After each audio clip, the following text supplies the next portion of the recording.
Saudações a todos os nossos irmãos espíritas, todos os nossos irmãos que nos ouvem.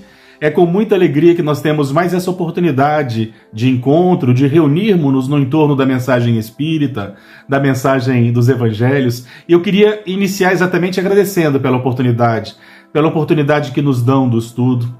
E, como nós temos bem pouco tempo para fazer o nosso modesto estudo, eu vou direto vamos iniciá-lo imediatamente, lembrando sempre que todas as narrativas que nós trazemos, nas histórias que nós contamos, elas todas são baseadas na nossa memória.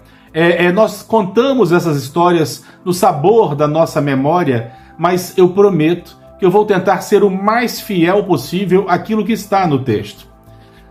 Quando nós pegamos o livro Atos dos Apóstolos, capítulo 2, nós vamos encontrar uma narrativa muito curiosa, o chamado Dia do Pentecostes. Só para que nós possamos nos lembrar, recordar exatamente o que era esse dia, o Pentecostes é uma comemoração que ocorria e ocorre 50 dias após o Pêssah, 50 dias após a Páscoa. Por isso o nome Pentecostes, como o próprio nome já sugere, é uma festividade que começava 50 dias após a Páscoa. E nessa narrativa, nós estamos falando não apenas da Páscoa judaica, mas estamos falando daquela Páscoa onde houve o desastre da cruz, a tragédia da cruz. Então, era o primeiro Pentecostes em que os discípulos de Jesus se reuniam. Eles estariam reunidos possivelmente num cenáculo, mas eles estariam reunidos em Jerusalém. Lembrando que a festividade do Pentecostes era uma das grandes festividades que ocorriam em Jerusalém. Como nós sabemos, era comum ou era regra que os judeus eles fossem a Jerusalém algumas vezes no ano para comemorar, por exemplo, a festa dos tabernáculos, a Páscoa, o Pentecostes. Eram momentos em que todos os hebreus, todos os judeus, eles rumavam a Jerusalém exatamente por conta dessas festividades, onde lá existiam os ritos de purificação e as homenagens que todos eles eram obrigados a fazer. Então a narrativa do capítulo 2 do livro Atos dos Apóstolos, ela se dá exatamente na ocasião de uma festa de Pentecostes, onde era um Pentecostes especial exatamente porque era exatamente 50 dias após o desastre da cruz. Então os discípulos voltavam a se reunir em Jerusalém. Mas a festa do Pentecostes, para os judeus, ela tinha um significado muito especial. Era também a festa da colheita. Era o momento em que eles relembravam, eles agradeciam os ensinamentos mosaicos. Era o momento em que eles, por conta da colheita, era o momento em que eles também negociavam os seus produtos. Todos aqueles povos que viviam da agricultura, que produziam, era no dia do Pentecostes, então, que eles comercializavam esses produtos, e era natural que Jerusalém estivesse repleta de estrangeiros. Segundo a narrativa de Lucas, existiam pessoas da Capadócia, da Síria, da Frígia, da Lídia, norte da Ásia, sul da Europa, pessoas da Ásia. Jerusalém estava repleto de pessoas, exatamente por conta de que era uma festa em que havia o comércio desses produtos. A festa da primavera, você tinha esses produtos todos sendo comercializados. E como nós sabemos, então Jerusalém estava repleta de estrangeiros. Quando, de repente, um som misterioso, um som como de um grande vento, ele toma conta do ambiente e, de repente, línguas bífidas, línguas bipartidas de fogo, descem dos céus, segundo a narrativa de Lucas. E, de repente, os discípulos de Jesus que estariam reunidos nesse local, eles entram em transe e começam a manifestar os Espíritos Santos, falando em línguas das quais eles desconheciam. E todos eles, então, entram em transe e começam a falar em línguas das quais eles desconheciam. E, segundo Lucas, as pessoas, então, estando curiosas com a presença dos discípulos de Jesus e, naturalmente, com aquilo que estava acontecendo, elas se juntam para ouvi-los pregar. E eram pessoas que vinham de diversas regiões região de Parto, elamitas, cretenses, Capadócia, Lídia, Frígia, romanos. Eram muitos os personagens que se encontravam naquele local, e todos eles começavam a ouvir a mensagem da Boa Nova na sua língua pátria, a ponto deles ficarem impressionados e se perguntarem: mas como podem esses personagens terem tamanha cultura? Não são todos eles galileus? Eles estavam verdadeiramente estupefatos, estavam verdadeiramente impressionados com aqueles homens falando, pregando, disseminando a mensagem da Boa Nova em línguas das quais eles desconheciam. E aqui eu faço um parênteses.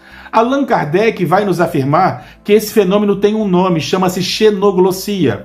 É um fenômeno no qual o médium em transe, ele fala uma língua da qual ele não conhece naquela encarnação, uma língua desconhecida. Então as pessoas vendo os discípulos de Jesus reunidos, falando em línguas das quais eles desconheciam, em línguas que eram estranhas para ele, derramando tamanha cultura, impressionando aquelas pessoas, eles começam a ficar todos abismados com aquilo que eles estavam vendo, a ponto de uma das pessoas que assistiam ter sido um comentário maldoso dizendo: será que eles não estão cheios de mosto? Será que eles não estão de pilequinho?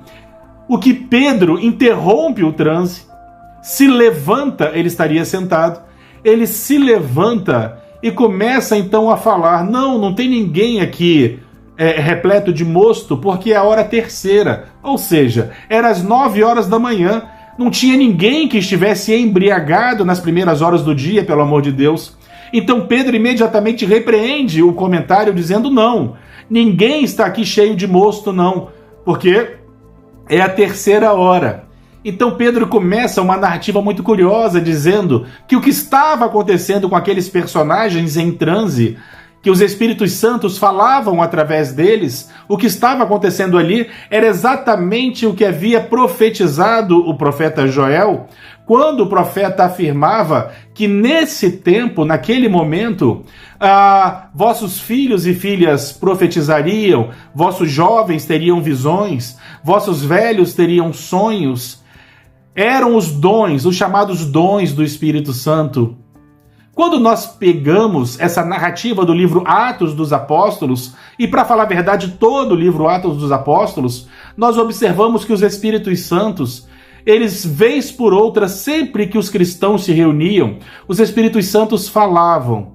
Nós vamos encontrar Paulo, por exemplo, recebendo orientações dos Espíritos Santos quando ele vai iniciar a sua jornada partindo de Antioquia, exatamente para iniciar a sua peregrinação. São Espíritos Santos que o alertam de que ele seria preso. Meus irmãos, o que nós encontramos nesses textos do Evangelho é a referência mais lúcida com relação à mediunidade. Os discípulos de Jesus eram todos médiuns. A mediunidade era algo que estava presente entre aqueles personagens. E quando nós pegamos mesmo textos mais antigos, no próprio Torá, no Antigo Testamento, nós encontramos diversas menções à mediunidade. Naturalmente que, dado a uma lei mosaica, a mediunidade era castigada, médiuns eram perseguidos, eram assassinados, presos. Então era natural que não houvesse a prática da comunicação com a pátria dos imortais entre aqueles personagens, mas a partir do dia do Pentecostes, todas as vezes que os discípulos de Jesus se reuniam, os Espíritos Santos falavam, os Espíritos Santos orientavam. Então, nós temos aí as primeiras horas do cristianismo, as primeiras horas da mensagem, aquele período chamado de período apostólico, onde aqueles personagens verdadeiramente encorajados pela mensagem dos evangelhos, pela mensagem do Cristo, eles nada temiam, se encorajaram de tal forma que eles chegaram a surpreender décadas mais tarde os romanos, quando cristãos eram levados para serem devorados por leões, e eles adentravam aquelas arenas cantando hosanas ao Senhor, exatamente porque estavam alimentados dessa certeza de que a vida continuava, de que Jesus os aguardava no reino dos céus. E eles então, fortalecidos, robustecidos por essa certeza, eles não temiam a morte. naturalmente que todos os discípulos de Jesus, no momento derradeiro em que eles tiveram que testemunhar a fé, se entregavam corajosamente na certeza de que a vida continuava, alimentados, nutridos pela esperança trazida pelas entidades consoladoras, pelos Espíritos Santos. Os Espíritos Consoladores que falavam, que lhes orientavam, em nome de Jesus, naturalmente. Nós vamos encontrar o titubeante Pedro, agora tão robustecido na fé, que no momento em que ele seria colocado na cruz, diz a tradição, ele teria dito que não. Se ele fosse colocado na cruz, poderiam compará-lo ao próprio Cristo. Ele queria ser crucificado de cabeça para baixo. E assim tantos homens e mulheres, encorajados por essa mensagem, não temiam a morte. E eles viviam verdadeiramente a mensagem original, bebiam naquela fonte viva, naquela fonte cristalina, na mensagem dos evangelhos. Entretanto, a mensagem de Jesus era uma mensagem muito difícil para todos nós.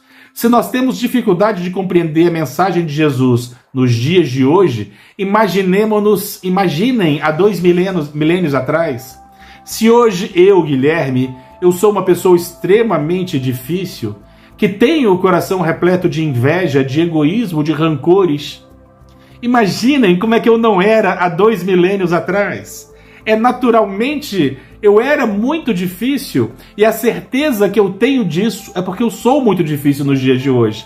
Nesses 2 milênios, então, nós imaginemos que nossa alma, que nós tenhamos progredido de alguma forma, fazendo com que hoje nós consigamos engatinhar na compreensão da mensagem dos evangelhos. Mas naquele tempo, era natural que nós não tivéssemos condições de seguir a mensagem dos evangelhos. Isso porque a mensagem dos evangelhos é verdadeiramente revolucionária. Jesus nos convocava a um total abandono do nosso personalismo.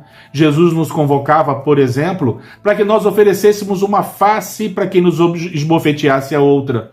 Que nós fôssemos capazes de perdoar aqueles que nos ofendem, não apenas 7 vezes, como rezava as tradições, mas 70 vezes 7. Ele nos dizia, inclusive, que se alguém demandasse conosco e nos obrigasse a caminhar 1000 passos, carregando seus pertences, que nós caminhássemos outros 1000 além desses. Que se alguém nos roubasse a túnica, que nós entregássemos também a capa. Ele chega a nos recomendar no Evangelho de Mateus que os seus discípulos não tivessem 2 cajados, 2 alforjes, 2 capas, 2 pares de sandálias, que nós vivêssemos com o essencial e não carregássemos nem ouro e nem prata. Essa mensagem era uma mensagem muito difícil de nós compreendermos naquele tempo. Nós não tínhamos condições de compreender a mensagem de Jesus, que era uma mensagem tão revolucionária para nossas almas, que nos convocava ao abandono integral do nosso personalismo. Dizia ele não possuir uma pedra para repousar a cabeça. Dizia mais. Dizia que nós deveríamos não permitir que o que desse uma mão, sequer a outra mão enxergasse, mostrando que nós não deveríamos fazer alarde, tocar trombetas quando nós fizéssemos o bem, evitando humilhar as pessoas, que nós nos puséssemos na condição daquele que serve, quando Jesus diz no Evangelho de Mateus, quando ele diz que aquele que quiser ser o maior entre vós, que seja o primeiro a servir. Ele nos convocava a olharmos os nossos irmãos fraternalmente e com muito amor, quando ele diz também no Evangelho de Mateus, se teus olhos forem bons, todo o seu corpo se converte em luz. Ele estava nos convocando exatamente para que nós extraíssemos, observássemos nas pessoas o que elas têm de melhor. Nos convocava a compreensão, a fraternidade, a tolerância, e era natural que nós não tivéssemos condições. Nós não tivéssemos condições de seguir esses passos, embora quiséssemos. Então nós começamos a tomar aquilo que seria natural, a fazer aquilo que seria natural que fizéssemos. Nós começamos a modificar a sua mensagem. Nós fomos criando dogmas, sacramentos. De repente nós não tínhamos mais a necessidade de vencermos, de lutarmos contra nós mesmos. Exatamente porque criou-se a ideia de que Jesus morreu na cruz pelos nossos pecados. Se ele já morreu pelos nossos pecados, o seguindo, então nós não temos mais pecados. Então tirava da gente o compromisso de alimentarmos a tolerância, o amor, a compreensão, vencermos o nosso egoísmo, o nosso personalismo, o nosso ciúme. Fomos criando regras. Só que tinha um inconveniente nessa história toda. Nós conseguimos silenciar as pessoas. Conseguimos prender, torturar, matar, silenciar as pessoas. Mas nós não conseguimos fazer o mesmo com os espíritos. A mediunidade, ela começa a ser um inconveniente.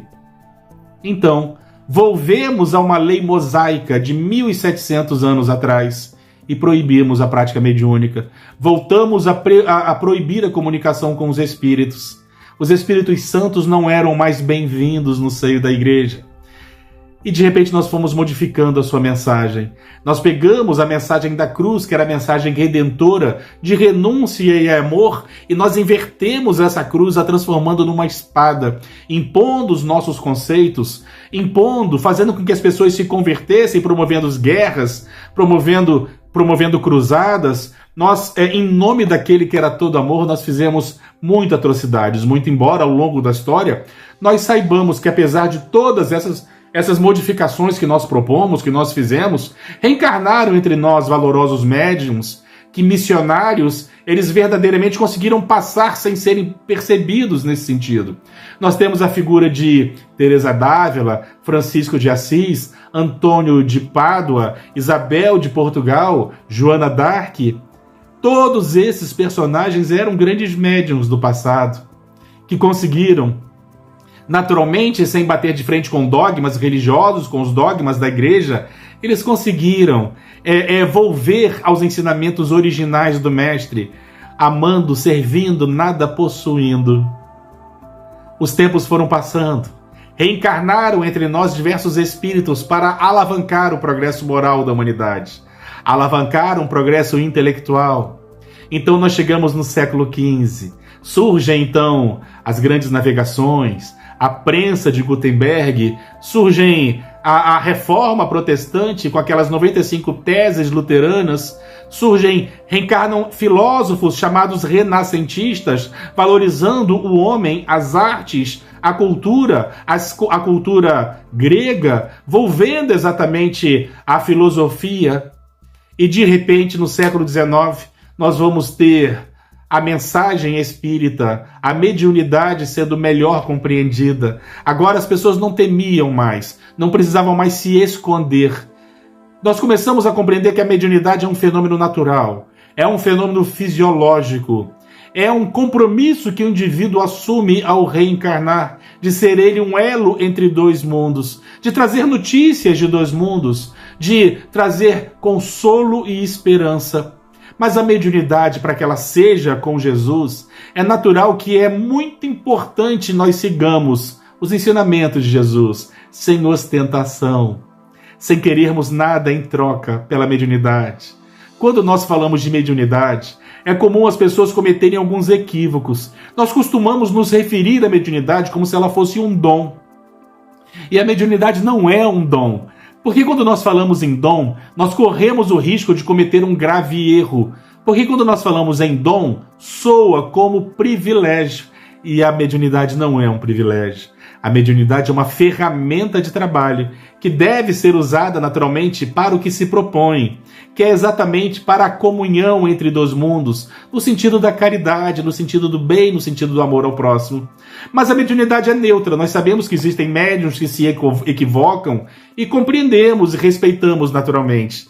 Entretanto, nós sabemos que a verdadeira tarefa da mediunidade é a tarefa do amor, a tarefa do serviço, sem nenhum tipo de personalismo. Nós tivemos recentemente importantes e grandes médiuns entre nós, trazendo exatamente os melhores exemplos da prática mediúnica. Allan Kardec, quando escreve sobre a mediunidade, ele vai categorizar os médiuns, a princípio, separando em dois grandes grupos. Existem médiuns missionários e existem os demais, aqueles médiuns que recebem a mediunidade exatamente como forma de resgatarem suas próprias faltas do passado.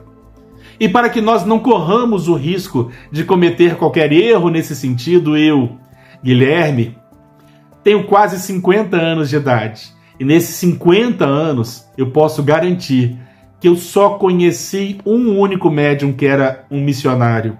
Os outros todos que eu tomei conhecimento eram espíritos endividados, como eu sou também. Eram pessoas que tinham a necessidade de lutar contra os seus vícios, o seu egoísmo, as suas dificuldades. E tinham na mediunidade uma grande oportunidade redentora. Meus irmãos, a mediunidade não é um dom. Não é um dom para missionários. É uma ferramenta de trabalho para nós, espíritos imperfeitos, para que nós possamos fazer a caridade através dela, sem nenhum tipo de ostentação ou personalismo. A mediunidade com Jesus é exatamente essa mediunidade, baseada nos seus evangelhos. Meus irmãos, que a paz de Jesus permaneça entre nós.